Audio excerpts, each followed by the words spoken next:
Hello everyone, welcome back to my YouTube channel and thank you so much यार इतना support करने के लिए। वीडियोस में अभी जो मैंने ऑलमोस्ट 1.5 साल पहले एक वीडियो डाली थी उसमें अच्छे खासे अभी भी व्यूज़ चल रहे हैं, लोग कमेंट्स कर रहे हैं और मैं ट्राई कर रहा हूँ कि मैं फटाफट उन सब चीज़ों का रिप्लाई भी करूँ। बट यार थोड़ा आजकल जॉब की वजह से कह सकते हैं और कामों की वजह से थोड़ा सा बिजी हो गया हूँ, तो इसलिए मैं वीडियोज़ वगैरह नहीं बना पाता। बट यार एक इम्पॉर्टेंट अपडेट था, एक मुझे एक स्कैम के बारे में भी आजकल पता चला ये रेंट से रिलेटेड, तो मुझे लगा कि यार ये शेयर करना चाहिए ताकि कोई और इस चीज़ को फेस ना करे। तो स्टार्ट करते हैं इस चीज़ के लिए। तो हुआ ये था कि अभी ऑलमोस्ट 15 दिन पहले की बात है। एक लड़की का मुझे कमेंट आता है कि मेरे को ऐसे ऐसे पीजी सर्च करना था, ये सारी चीज़ें। मैंने कहा चलो ठीक है। तो उससे मेरी बात एक मतलब उस ये बात उससे 2-3 महीने पहले हुई थी। उसने एक कमेंट किया था पीजी वगैरह के लिए, तो मैंने उसको सजेस्ट किया था कि आप ऐसे सर्च कर सकते हो। उसने बोला ठीक है। फिर अचानक से इंस्टाग्राम पे मेरी उस लड़की से बात हुई, तो उसने अपने स्कैम के बारे में मुझे बताया कि उसके साथ क्या हुआ था। तो फिर मैंने उससे फ़ोन कॉल पे बात की और मैंने डिटेल ली उससे कि क्या क्या हुआ था चीज़ें, तो मैं वो आपके साथ शेयर करने वाला हूँ। तो हुआ ये था कि वो लड़की बिहार की थी और उसने अभी यहाँ पे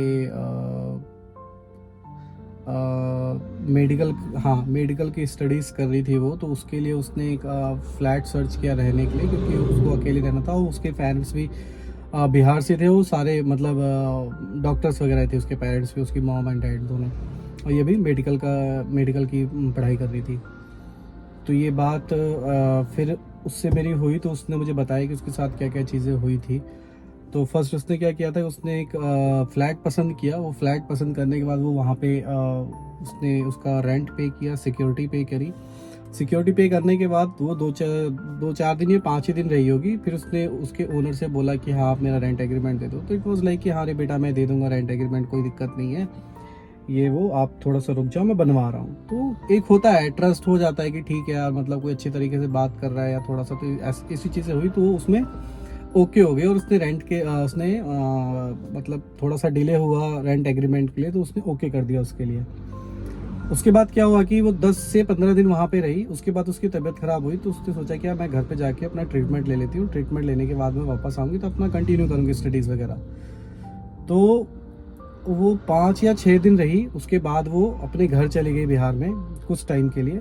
और ऑलमोस्ट 15 से 20 दिन के बाद उसने अपना ट्रीटमेंट लेने के बाद जब वो वापस आई, तो वापस आने के बाद अच्छा ठीक है, अगर आपने किसी का फ्लैट लिया, उसने आपको कीज़ वगैरह दे दिए, तो आप जाहिर सी बात है कि थोड़ा सा आप इस चीज़ के लिए निश्चिंत हो जाते हो कि यार फ्लैट की की मेरे पास है, सब कुछ मेरे पास है, तो वो फ्लैट मेरे है, वो आप उसको ओन करते हो। उसके बाद क्या हुआ, वो जैसे ही पहुंची वहाँ एंड जो सोसाइटी वाला था, सिक्योरिटी वाला, उसने उसको एंट्री नहीं दी कि आपके फ्लैट के साथ कोई इशू हो गया है, ये वो ऐसा, आप ओनर से बात कर लो। तो उस लड़की ने उस ओनर को फ़ोन किया कि मैं फ़्लैट के लिए आई हुई थी और मैं यहाँ पे अंदर जा रही हूँ और ये मुझे मना कर रहा है उस फ्लैट में जाने के लिए। ऐसा होता है कि जब आप फ्लैट रेंट करते हो, रेंट करने के बाद कुछ प्रोसेस होता है जिसके बाद आपको गेट से एंट्री मिल जाती है विदाउट इंफॉर्मेशन या ऐसा कुछ। बट उससे पहले आपको ओनर से जो है कि वो लेना पड़ता है, परमिशन लेनी पड़ती है। ओनर अपने पास से परमिशन देता है, फिर उसके बाद आपको एंट्री मिलती है। तो उसने गार्ड ने जब फ्लैट का नंबर सुना या कुछ भी, तो उसने मना कर दिया कि भाई आपकी इस फ्लैट में एंट्री नहीं है। अच्छा, उस लड़की ने उस चीज़ का रेंट भी दे दिया है, सिक्योरिटी पे भी कर दिया है, वो वहाँ 5 दिन रह भी चुकी है। उसके बावजूद वो 15 दिन के बाद आई तो उसको सोसाइटी में एंट्री नहीं मिल रही। फिर इसके बाद उसने उस ओनर को फ़ोन किया कि यार मैं ऐसे गेट पे खड़ी हूँ, मुझे एंट्री नहीं मिल रही। तो ओनर बोलता है कि आप एक काम करो, आप ना यहाँ मेरा पास में फ्लैट है, अब यहाँ पे आ जाओ और मैं आपको की दे देता हूँ या एक्सेस दे देता हूँ, ऐसा कुछ उसने बोला। आप उससे आपकी एंट्री हो जाएगी। तो वो लड़की ठीक है, इतना ओके हुआ कि चलो ठीक है कोई बात नहीं, मैं ले लेती हूँ जाके। फिर वो लड़की उस सोसाइटी से निकल के 5-6 किलोमीटर दूर एक दूसरी सोसाइटी थी, वहाँ पे गई। वहाँ पे जाने के बाद जो गार्ड था, उसने गार्ड से पूछा कि मुझे इस वाले फ्लैट पे बुला रखा है, मुझे उनसे मिलना है। तो पता नहीं गार्ड कैसा था, क्या था चीज़ें उसकी, उसने गार्ड ने वो एक्सपीरियंस उसके साथ शेयर किया। उसने बोला कि मैम आप चले जाओ यहाँ से, आप उस फ्लैट में मत जाओ, वहाँ सही चीज़ें नहीं हो रही है, ये वो या कुछ भी इस तरह से उसने बताया।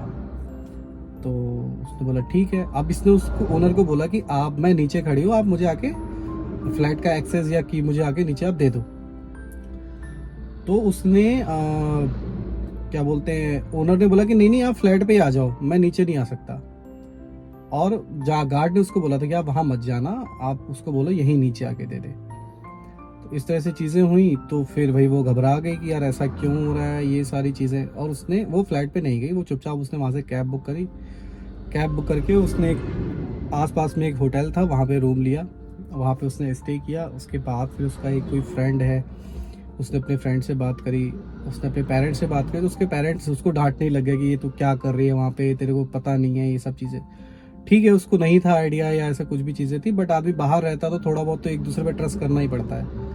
बट ये सब चीज़ें हो गई उसके साथ। उसके बाद क्या हुआ, उसके बाद उस लड़की ने वहाँ से कैब करी, कैब करके वो एक होटल में आई। होटल में आके उसने वहाँ पे रूम लिया। रूम लेने के बाद वहाँ पे कुछ दिन स्टे किया उसने, 2-3 दिन। वहाँ पे उसका एक फ्रेंड है, उसका वो फ्रेंड मेरे ख्याल से किसी कोर्ट में एडवोकेट वगैरह है।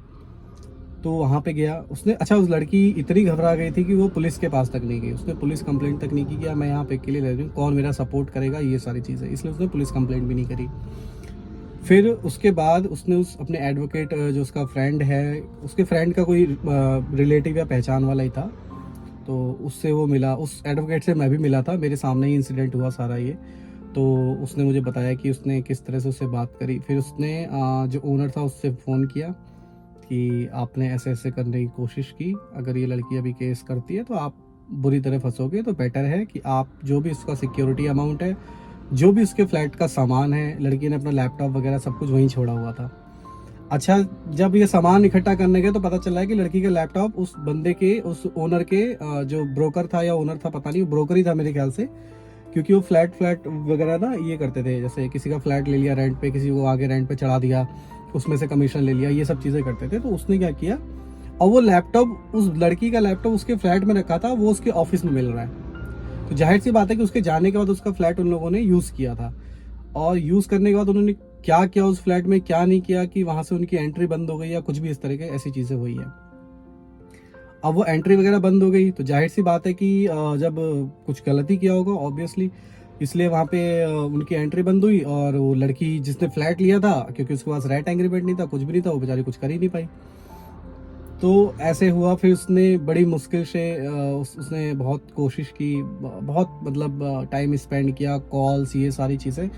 तो जो वकील था वो थोड़ा अच्छी नॉलेज वाला था, और उसने फिर उसको बोला कि भाई ऐसा ऐसा चीज़ें हो जाएगी, अटेम्प्ट टू रेप और अटेम्प्ट टू रॉबरी या अटेम्प्ट टू 420, जो भी कुछ ऐसा सब चीज़ें थी, तो ऐसा आपने किया है, आपके साथ दिक्कत हो जाएगी। तो वो बंदे ने वो बंदा खुद भी नहीं आया, उसने किसी लड़की को भेजा गाड़ी में सामान रख के और लैपटॉप वगैरह रख के कि ये आपका सामान है, और उस लड़की को हैंड ओवर किया। उसका जो भी पेमेंट थी उसने उससे वापस ले लिया, जो रेंट था और जो सिक्योरिटी डिपॉजिट किया था वो।